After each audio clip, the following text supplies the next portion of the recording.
Press play to listen to this article by Jack Blanchard. Send tips here. Subscribe for free. Listen to Playbook and view in your browser. Good Tuesday morning. History lesson. Congratulations to Theresa May, who has now been in charge long enough to beat former Liberal PM Henry Campbell Bannerman's record of 2 years and 120 days in Downing Street 1905-08. It means May is now only the fifth shortest-serving British PM since 1900, having already passed Andrew Bonar Law 1922-23, Alec Douglas Home 1963-64, and Anthony Eden 1955-57. Her next target is to hang on until June 2019, so beating Gordon Brown's record of 2 years and 318 days. I wonder what the odds are on her making it. PM longevity stats here in one-handed graph via PA data. Whiz Ian Jones, driving the day. Let's talk about Brex. Theresa May's cabinet meets to discuss Brexit this morning, but there is still no final deal with Brussels to put before them.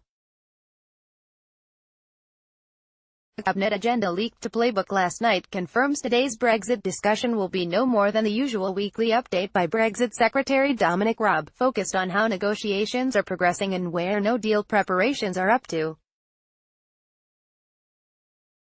A discussion of the annual NHS winter crisis is also on the agenda, plus an item on Britain's soft power capabilities.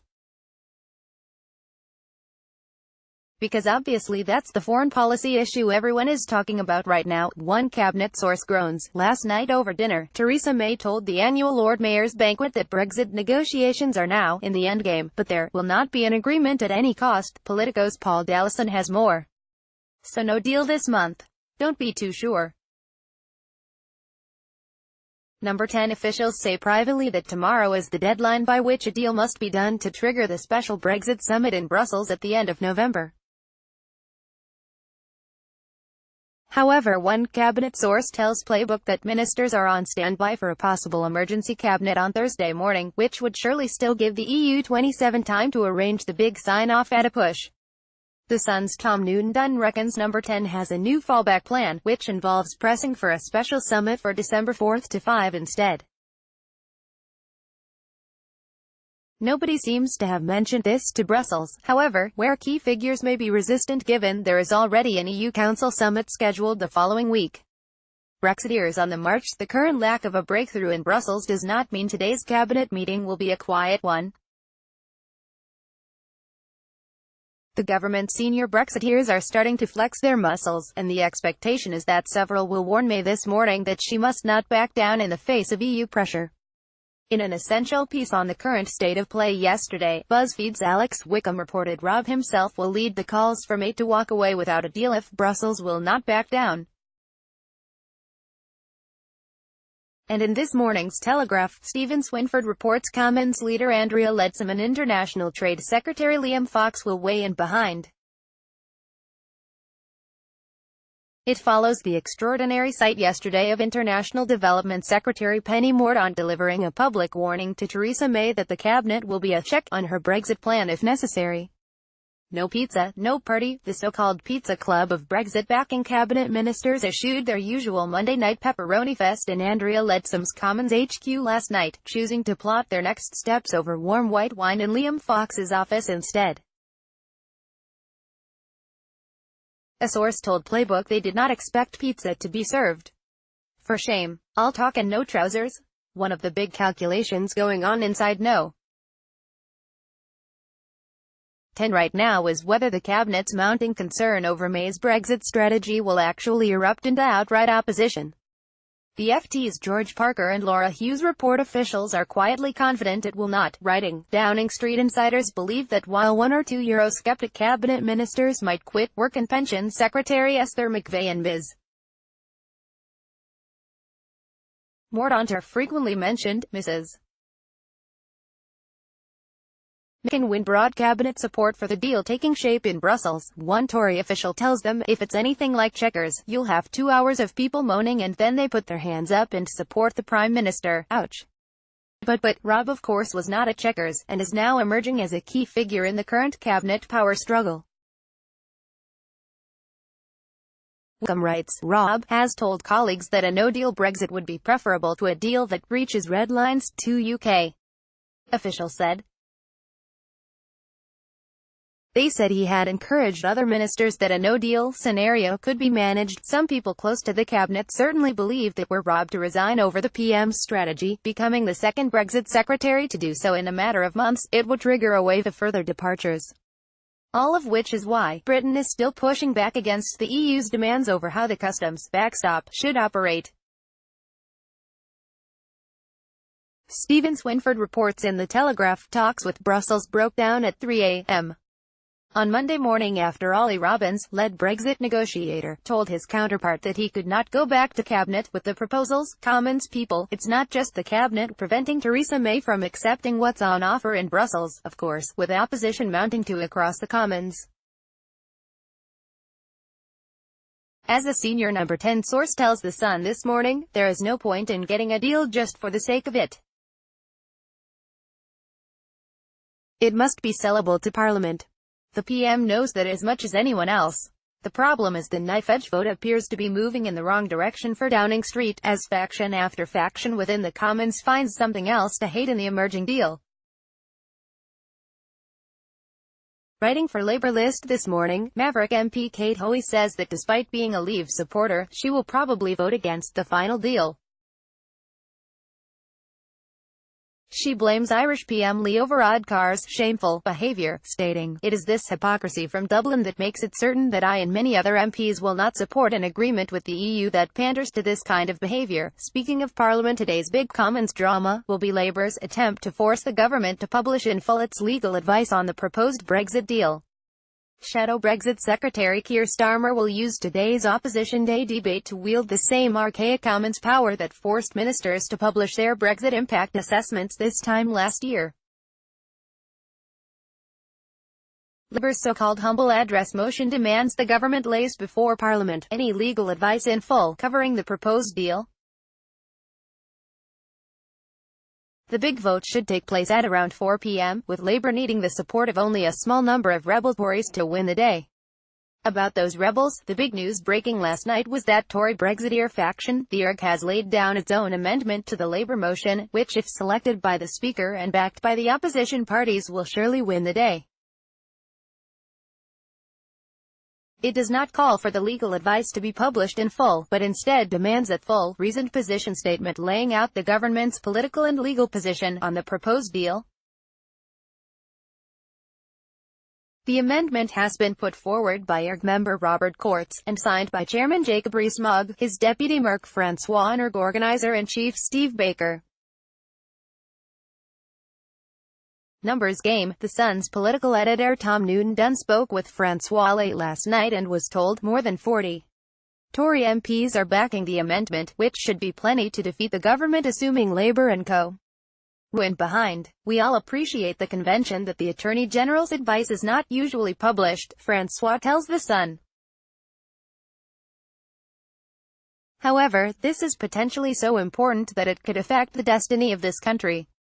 So to make an informed decision, it's critical Parliament sees the same legal advice as the Cabinet backroom deal. What's not clear yet is whether this is an outright ambush by the IRG, or whether the government has quietly signaled this would be an acceptable compromise as it stares down the barrel of a damaging Commons defeat. Publishing a position statement, rather than the full legal advice, should at least give an element of control back to Downing Street in terms of what is published and how it is presented, while keeping disgruntled Tory MPs on side. Newsnight's Nick Watt, who broke the amendment story live on air last night, said Courts is trying to help the government by letting it publish just an outline of legal advice. If that's the case, it's possible the government whips, knowing the numbers are against them, will accept the amendment rather than putting it to a vote. Scoop. Speaking of amendments, another big Brexit battle now looms after 9 Remain supporting Tory MPs signed a new cross-party amendment to the finance bill calling on ministers to publish an impact assessment of the Brexit deal that directly compares the plan to the current terms of Britain's EU membership. As things stand, ministers have committed only to publishing an impact assessment that compares the Brexit plan to a no-deal scenario, which Remainers insist is a false choice. The new amendment has been tabled jointly by Labour MP Chuka Umunna and Tory MP Anna Soubry, and is already within touching distance of overturning the government's majority, if the Labour frontbench decides to row in behind. Rebel number 10. Former Transport Minister Joe Johnson has not yet signed the amendment, but in an op-ed in today's Times he savages the government for refusing to publish a proper comparison with the terms of Britain's EU membership. I am concerned that a Conservative government is preparing to leave the British people ill-informed over the consequences of the proposed deal, with the decision not to publish evidence showing this is a worse deal than the one we already have inside the EU, he writes. As a former Cabinet Office Minister, I struggle to see how this is not an abuse of civil service impartiality. The rest of Johnson's op-ed again makes a vociferous case for a second EU referendum. Marginal calls. His op-ed will be warmly welcomed by the People's Vote campaign, which is holding a mass rally in Westminster this evening designed to pile pressure on MPs to vote down the proposed Brexit deal. The Indie splashes today on a massive YouGov poll of 25,000 voters, funded by the very same campaign, which finds a majority of people in all 67 of the most marginal Tory seats now want the public to be given a fresh vote. The message to the government is obvious: give way, or risk punishment at the ballot box. Mandarins take the stand. A number of the UK's most senior civil servants appear before select committees this afternoon to face grillings on how their departments are coping with Brexit. Home Office Permanent Secretary Philip Rutnam is the star billing given his department's recent travails. He will appear before the Commons Home Affairs Committee at 2:30 p.m, alongside him Passport Office boss Mark Thompson, and 3 senior Foreign Office officials including Permanent Under-Secretary of State Simon MacDonald, are before the Commons Foreign Affairs Committee at 2:45 p.m. to discuss their own budget and capacity, as Britain moves towards the EU exit door. What to watch for? The word in Whitehall is that with a possible Brexit car crash approaching, Mandarins at these sorts of hearings may feel obliged to start quietly, ensuring they are not blamed in the aftermath. One senior Whitehall figure tells my colleague Annabelle Dixon they expect to hear more and more straight-talking from senior civil servants in public as Brexit Day approaches, with clear warnings about what might go wrong and an emphasis that political decisions are being taken over their heads. Also in today's Brexit diary, Cabinet Office Minister David Lidington hosts key figures from the devolved nations today for another meeting of the Joint Ministerial Committee on Brexit. The UK's ambassador to the UN, Julian Braithwaite, discusses Brexit and trade before the Commons International Trade Committee at 10 a.m. International Trade Secretary Liam Fox is speaking at a City FT event in Carlton Gardens on Brexit and the future of Europe at 11:40 a.m. And Shadow Chancellor John McDonnell has an hour-long interview with Ian Dale on LBC Radio tonight. The hidden cost of Brexit. Office chairs. My Politico colleague Charlie Cooper reveals the government has just blown more than £700,000 decking out a shiny new Brexit office in Leeds for hundreds of officials working on Britain's EU departure. A government contract seen by Charlie states the delivery of 700 office chairs, 700 desks and 1,000 lockers for new staff will begin next week at cavernous new offices spread over 3 floors. Ministers are paying £709,000 to Bradford furniture company Flexiform for all the new kit, which the contract stipulates must be delivered by the start of next month, to support essential delivery of the UK's exit from the EU. Up to 1,000 HM revenue and customs staff will be based there. Charlie has the full story for Political Brexit pros. Brexit versus the Premier League. If you think there's too much Brexit in Playbook, you should check out today's Times, which has the story leading both its front and back pages. Chief sports reporter Martin Ziegler reveals the Football Association wants Premier League clubs banned from having more than 12 foreign players in their 25-man squads after Brexit. He reports that the FA believes that would still allow top foreign talent to come to England and maintain the Premier League's global popularity, yet boost the number of English players' coming attractions. BBC Star documentary maker Lewis Thoreau has told the Radio Times he quite fancies interviewing Nigel Farage.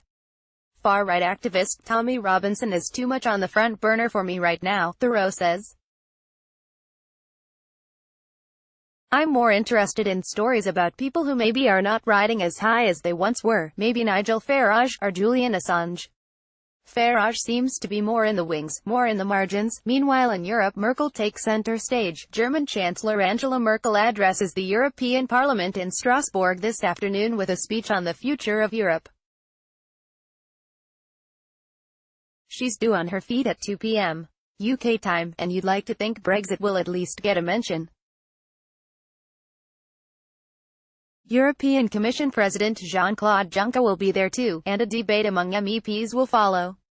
Before all that, European commissioners will hold a regular meeting in Strasbourg, with contingency plans for a no-deal Brexit among the items to be discussed. The India's John Stone reported last month that a key decision today will be whether British citizens should need a visa to visit the EU in the event of a no-deal scenario.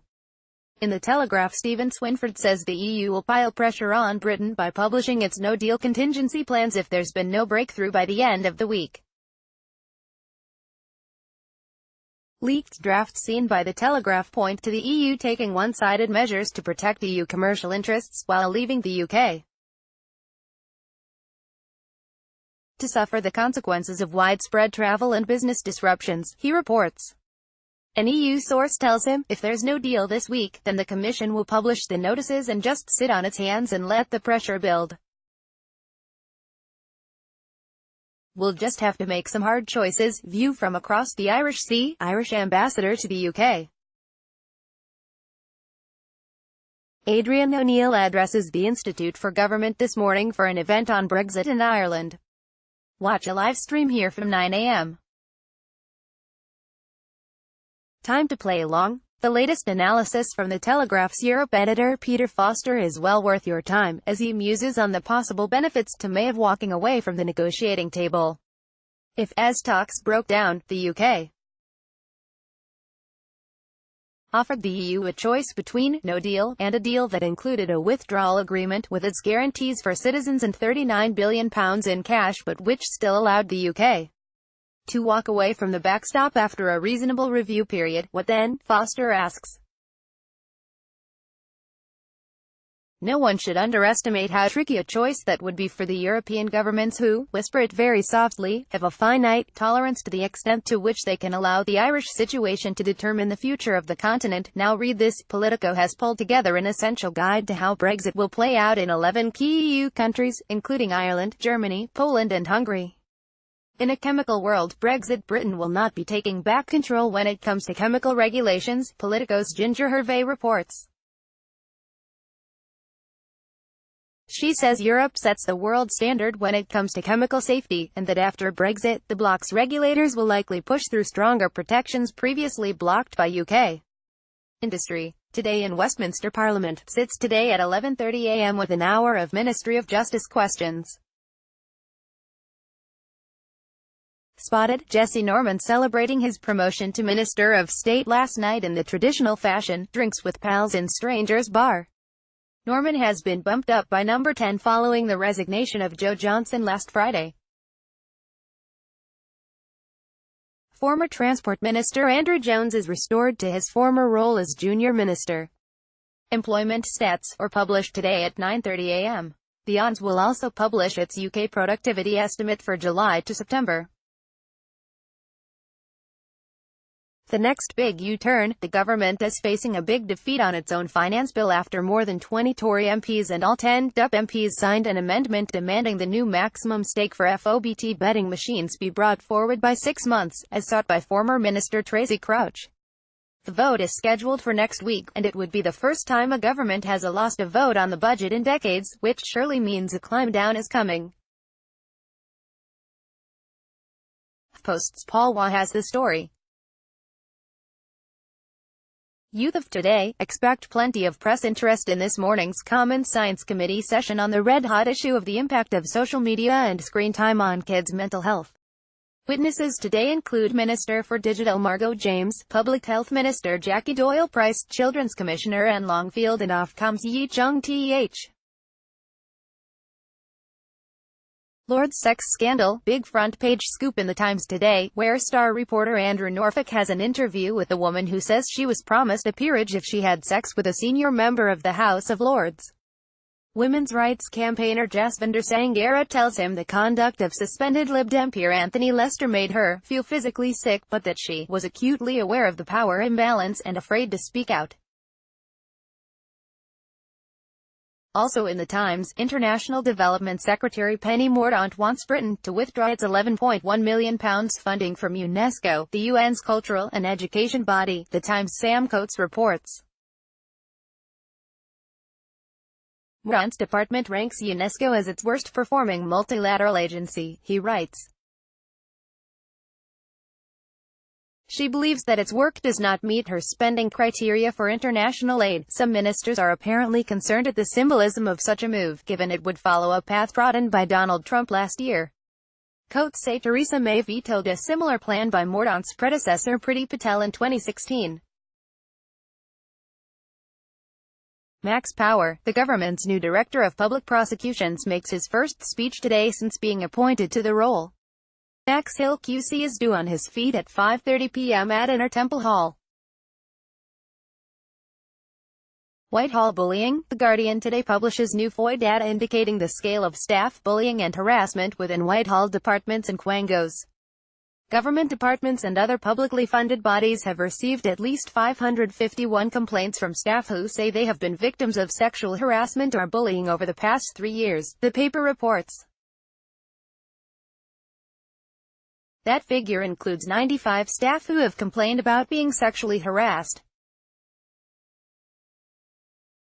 Yet in scores of cases staff have apparently not faced disciplinary investigations as a result of the complaints, with dozens more of those accused of misconduct escaping any kind of punishment. Boris Baxbibi, former Foreign Secretary Boris Johnson has thrown his not inconsiderable weight behind the growing Tory campaign to offer asylum to Pakistani Christian Asia Bibi.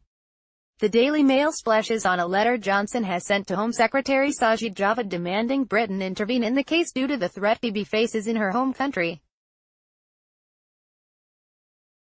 Media round. Shadow Attorney General Shami Chakrabarti broadcast round. Today program, 7:15 a.m. BBC Radio 5 Live, 8 a.m. Sky Sunrise, 8:10 a.m. Also on the Today program, Labour MP Chuka Umunna, 6:50 a.m. Professor Charles Godfrey, author of The Badger Review, 7:20 a.m. Jasvinder Sanghera's lawyer David Hooper, 7:30 a.m. The government's new Director of Public Prosecutions, Max Hill, 7:50 a.m. Theresa May's de facto deputy David Lidington, 8:10 a.m. Former European Commission official Jonathan Fowle, 8:50 a.m. BBC Breakfast. Mayor of London Sadiq Khan is live from Paris, 7:10 a.m. to discuss Brexit and knife crime. Nick Ferrari at breakfast. LBC Radio. Article 50 campaigner Gina Miller and former UKIP leader Nigel Farage debate Brexit, 7 a.m. Talk Radio. Lib Dem leader Vince Cable, 7 a.m. Labour MP Ben Bradshaw, 8 a.m. Tory MP Jacob Rees-Mogg, 8:30 a.m. All Out Politics. Sky News, 10 a.m. Former Northern Ireland Secretary Owen Paterson, 10 a.m. Employment Minister Alec Sharma, 10:10 a.m. Talk Radio presenter James Max and freelance journal Maya Goodfellow review the newspaper comment sections, 10:20 a.m. Labour MP Emma Reynolds and Tory MP Andrea Jenkins debate Brexit, 10:30 a.m. Margaret Thatcher's former Defence Secretary John Nott, 10:45 a.m. Politics Live. BBC 2, 12:15 p.m. Tory Remainer Anna Soubry, Labour leaver John Mann, Demos think tank chief Polly Mackenzie, and Open Europe think tank chief Henry Newman. Ian Dale in the evening. LBC Radio, hour-long interview with Shadow Chancellor John McDonnell, 8 p.m. Reviewing the papers tonight. BBC News, 10:45 p.m.